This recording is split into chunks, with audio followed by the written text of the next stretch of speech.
ఇప్పుడు కేవలం 7999K up to 10 kgs వరకు బరువు తగ్గి అధిక బరువు నుంచి వచ్చే ప్రధాన సమస్యలను దూరం చేసుకోండి. కప్పటి స్టార్ హీరోయిన్ రమ్యకృష్ణ కోసమే కొన్ని రోల్స్ పుట్టాయేమో అనిపిస్తుంది. పొగర్బోత్ అమ్మాయిగా మెప్పించాలన్నా, అమ్మోరు తల్లిగా డివైన్ వైబ్స్ కలిగించాలన్నా, నీలాంబరిగా విలనిజం చూపించాలన్నా, శివగామిగా శాసించాలన్నా ఆమె సాటి.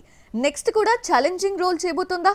ఈసారి పెద్ద సాహసానికే రెడీ అయిందా? 55+ లో కూడా స్టార్ హీరోయిన్లకు తగ్గని క్రేజ్ రమ్యకృష్ణదే. ఆమె ఒకసారి క్యారెక్టర్ లోకి దిగిందంటే హీరోలను కూడా డామినేట్ చేస్తుంది. నరసింహ కన్నా నీలాంబరి ఫేమస్ అయినట్లు, బాహుబలి కన్నా శివగామి క్యారెక్టర్ కు వెయిటేజ్ వచ్చినట్లు ఇప్పుడు మరోసారి యూనిక్ రోల్ కు రెడీ అవుతోంది. డైరెక్టర్ రామ్ గోపాల్ వర్మ తన ఓల్డ్ హారర్ ఫార్మాట్ లోకొచ్చి తెరకెక్కిస్తున్న film police station Mein Bhoot ఇప్పటికే రిలీజ్ చేసిన పోస్టర్ భారీ హైప్ క్రియేట్ చేయగా, తాజాగా వదిలిన రమ్యకృష్ణ పోస్టర్ రచ్చలేపుతోంది. రా అండ్ రస్ట్ లుక్ లో ఉన్న రమ్యకృష్ణ ఫోటోను రివీల్ చేసి షాక్ ఇచ్చాడు ఆర్జీవి. అంతకంటే మైండ్ పోయేలా స్టిల్ ఇచ్చింది నీలాంబరి.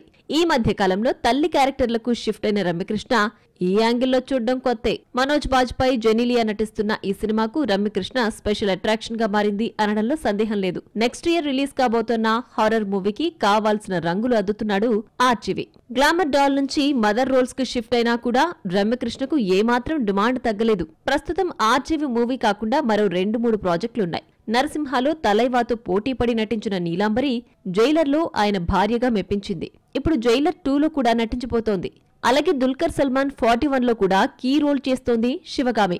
రమ్యకృష్ణ నటిస్తుందంటే సంథింగ్ స్పెషల్ అనిపించుకునేలా చేస్తోంది ఈ సీనియర్ హీరోయిన్. కానీ ఈ వయసులో రా అండ్ రస్ లుక్ లో కనిపించడం అంటే సాహసమనే చెప్పాలి.